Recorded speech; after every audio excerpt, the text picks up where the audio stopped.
महाभारत सिर्फ एक युद्ध नहीं है, ये कहानी है उन गलतियों की, उन प्रतिज्ञाओं की और उन फैसलों की जो एक राजा ने प्रेम में लिए और जिन फैसलों ने पूरे वंश का भविष्य बदल दिया। हस्तिनापुर के राजा शांतनु एक न्यायप्रिय और शांत स्वभाव के राजा थे। उनका जीवन तब बदला जब एक दिन वो गंगा नदी के किनारे गए। गंगा नदी के तट पर शांतनु ने एक दिव्य स्त्री को देखा। सफेद वस्त्रों में शांत चेहरा, आंखों में गहरा रहस्य, वही थी देवी गंगा। शांतनु गंगा से प्रेम करने लगे।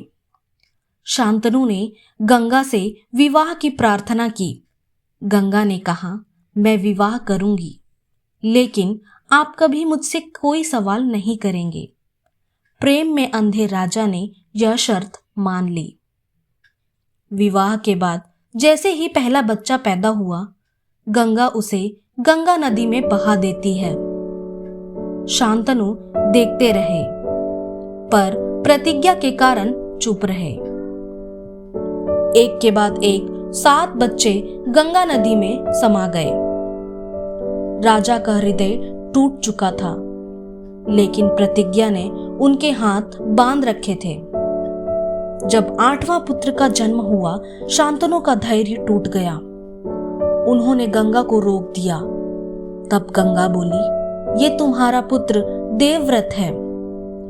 गंगा ने बताया कि पिछले 7 बच्चे वसु थे, जिन्हें श्राप मिला था। देवव्रत को लेकर गंगा स्वर्ग चली गई, उसे शिक्षा देने के लिए। वर्षों बाद देवव्रत शास्त्र विद्या और धर्म में निपुण बन चुका था। वो एक महान योद्धा था, लेकिन उससे भी ज्यादा विनम्र इंसान था।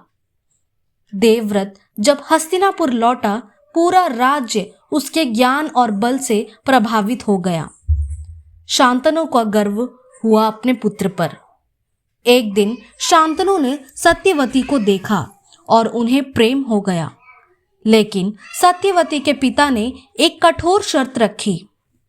सत्यवती के पिता बोले, सिर्फ तब विवाह होगा जब सत्यवती का पुत्र हस्तिनापुर का राजा बनेगा। यह देवव्रत के अधिकार के खिलाफ था। देवव्रत ने राजा का हित में अपना सुख त्याग दिया।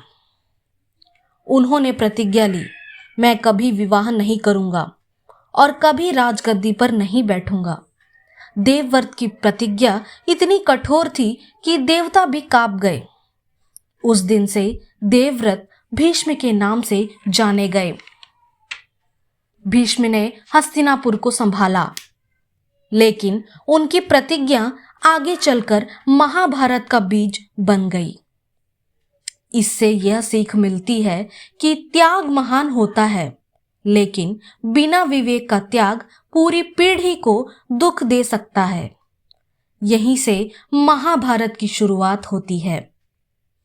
अगला भाग होगा सत्यवती, विचित्रवीर्य और हस्तिनापुर की राजनीति। इस कहानी को पूरा सुनने के लिए चैनल को सब्सक्राइब जरूर करें।